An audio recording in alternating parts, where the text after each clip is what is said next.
नमस्कार, यूपी तक देख रहे हैं आप और मैं हूं आपके साथ में गौरांश श्रीवास्तव। और एक बार फिर से हम हाजिर हैं अपना शो आज का यूपी लेकर। आज का यूपी में हम आपको बताएंगे दिन भर की वो बड़ी खबरें जो दिन भर रही उत्तर प्रदेश में हलचल की वजह, यूपी की सियासत की वो खबरें जो डालती हैं आपकी जिंदगी पर सीधा असर। तो चलिए यूपी की उन खबरों से आपको रूबरू करवाते हैं जो बनी दिन भर की सुर्खियां।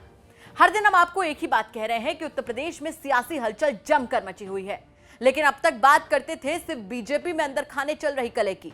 लेकिन समाजवादी पार्टी बीजेपी से कहीं भी रेस में पीछे नहीं रहना चाहती, चाहे वो अंदरूनी कलह ही क्यों ना हो। और आज का यूपी में सबसे पहले बात समाजवादी पार्टी की उसी अंदरूनी कलह की। समाजवादी पार्टी ने शिवपाल सिंह यादव ओम प्रकाश राजभर को लेकर लेटर जारी किया, जिसके बाद से ही पूरे उत्तर प्रदेश में हंगामा मचा हुआ है। शिवपाल के लिए जारी किए गए लेटर में सपा की तरफ से लिखा गया कि माननीय शिवपाल सिंह यादव जी, अगर आपको लगता है कि कहीं ज्यादा सम्मान मिलेगा तो आप वहां जाने के लिए स्वतंत्र हैं। शिवपाल के लिए तो इतना ही लिखा गया, लेकिन जितना भी लिखा गया उतना ही चुभने के लिए काफी था। वो कहते हैं ना कि देखन में छोटे लगे घाव करे गंभीर। बस इस लेटर में शिवपाल के लिए जो भी लिखा गया वो कहने को तो सिर्फ 1 या 2 लाइन थी, लेकिन असल में बहुत कुछ था।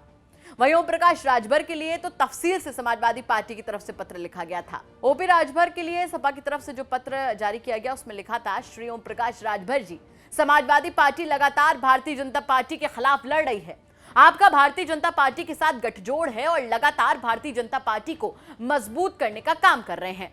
अगर आपको लगता है कहीं ज्यादा सम्मान मिलेगा तो वहां जाने के लिए आप स्वतंत्र हैं।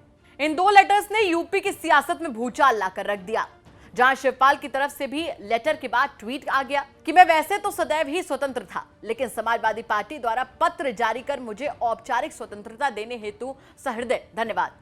राजनीतिक यात्रा में सिद्धांतों एवं सम्मान से समझौता अस्वीकार्य है। वहीं सुबह सपा की तरफ से भी लेटर जारी किया गया। सुबह सपा की तरफ से जारी पत्र में लिखा गया, माननीय अखिलेश यादव जी, समाजवादी पार्टी का पत्र मुझे मिला। इस पर मुझे ये कहना है, नंबर 1, मैं आपसे और समाजवादी पार्टी से इसलिए जुड़ा था ताकि पिछड़ों, दलितों, कमजोर तबकों और अल्पसंख्यकों के हक की लड़ाई लड़ सकूं। मुझे लगता था कि समाजवादी पार्टी अपने नेतृत्व में इन तबकों का भला करेगी, लेकिन दुख के साथ कहना पड़ रहा है कि सपा से जुड़ने के बाद जब मैंने इसकी कार्यप्रणाली को करीब से देखा तो मुझे सब सच दिखा। सच यह है कि आपके नेतृत्व वाली समाजवादी पार्टी पिछड़ों, दलितों, कमजोर तबकों और साथ ही अल्पसंख्यकों के हक की लड़ाई लड़ने एवं राजनीति में निर्वाचित सहभागी बनाने के बारे में नहीं सोचती है। राष्ट्रपति चुनाव में द्रौपदी मुर्मू जी को मैंने इसलिए वोट दिया क्योंकि वो आदिवासी समाज से हैं और लड़ाई आज भी जारी है। अनुसूचित जनजाति में शामिल होकर समाज को सामाजिक, शैक्षणिक, राजनीतिक सबल बनाने के लिए कटिबद्ध हूं। द्रौपदी मुर्मू जी हमारे बीच में से हैं। मैं जानता हूं ये बात आप लोगों को अच्छी नहीं लगी। मुझे अब कहां जाना है इसका फैसला आप नहीं बल्कि हमारी पार्टी यानी सुहेलदेव भारतीय समाज पार्टी एवं पार्टी के पदाधिकारी समर्थक तय करेंगे। इसके साथ ही ओम प्रकाश राजभर ने खुद भी मीडिया के सामने आकर अखिलेश के ऊपर जमकर निशाना साधा। सुनिए आप भी कि कई दिनों से चल रही टसल के बाद जब खुलकर राज सामने आ गई तो ओम प्रकाश राजभर की तरफ से क्या कुछ कहा गया। पहले चरण का चुनाव हुआ तभी मैंने कहा कि अति पिछड़ों को टिकट दीजिए, कश्यप को, पाल को, प्रजापति को, नाई को, गौड़ को, कुम्हार को, खंगार को, लोहार को, धोबी, धरकार, पासी, खटिक को दीजिए टिकट। तो उनके दिमाग में हमारी बात नहीं जमती थी, क्योंकि हम हमेशा जो आज़ादी के 75 साल से जो जातियां ठगी हुई हैं, वोट तो दिया लेकिन उनको हिस्सा नहीं मिला, उनके लिए लड़ते रहे। तो उनको इस बात का बुरा लगता रहा कि ये हमारे सुर में सुर मिला के बात करें, हम जो कहें वही ये बोलें। लेकिन ओम प्रकाश राजभर किसी के सुर में सुर मिला करके पार्टी नहीं बनाया है बोलने के लिए। आज भी मैं कह रहा हूं, समाजवादी पार्टी में आज के तारीख में जो हमने 22 का चुनाव में देखा, ना तो कश्यप को टिकट देने के लिए उनके पास है, ना तो पाल प्रजापति को हिस्सेदारी देने को है, ना राजभर को हिस्सेदारी देने की बात है। अगर मैं सीट गिनवा दूं उनका, मैं कहता रहा, लड़ता रहा, यही उनकी है। जो आज उन्होंने तलाक दिया है हम उसका स्वागत करते हैं। और ओम प्रकाश राजभर, हम मिले योगी से किसी समस्या के लिए तो बहुत गुनाह है, और अखिलेश जी या माननीय मुलायम सिंह जी यादव मिले तो बहुत अच्छा है। ओपी राजभर और शिवपाल को लेकर जारी हुए पत्र के बाद से लगातार सवाल उठने शुरू हो गए। जहां बीजेपी सपा पर निशाना साध रही है, वहीं तमाम विपक्षी दल ऐसे भी हैं जो ओम प्रकाश राजभर और शिवपाल पर निशाना साध रहे हैं।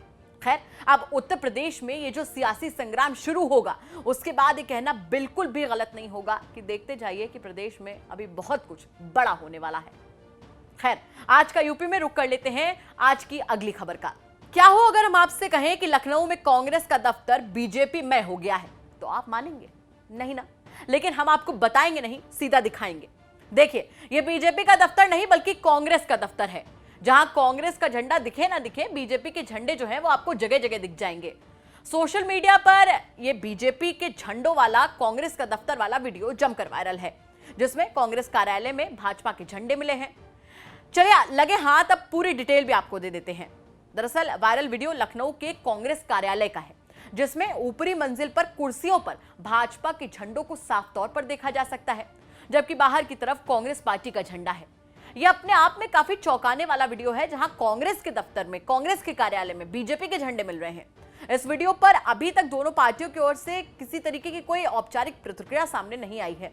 हालांकि कांग्रेस के एक स्थानीय कार्यकर्ता का कहना है कि किसी अज्ञात व्यक्ति ने कार्यालय में बीजेपी के जो झंडे हैं वो लगा दिए, लेकिन जब खुद से ज्यादा कार्यालय में दूसरी पार्टी का झंडा नजर आ रहा हो तो सवाल उठना तो लाजमी है, और वही सवाल हमने उठाया, साथ ही उसका वीडियो भी आपको दिखाया। फिलहाल आज का यूपी में इतना ही। उत्तर प्रदेश से जुड़ी ऐसी तमाम बड़ी खबरों के लिए आप यूपी तक के साथ बने रहिए, यूपी तक देखते रहिए, और साथ ही साथ आज का यूपी, जो कि हम हर मंगलवार से लेकर शनिवार तक आपके बीच में लाते हैं, ठीक रात 9 बजे आप देखते रहिए। नमस्कार।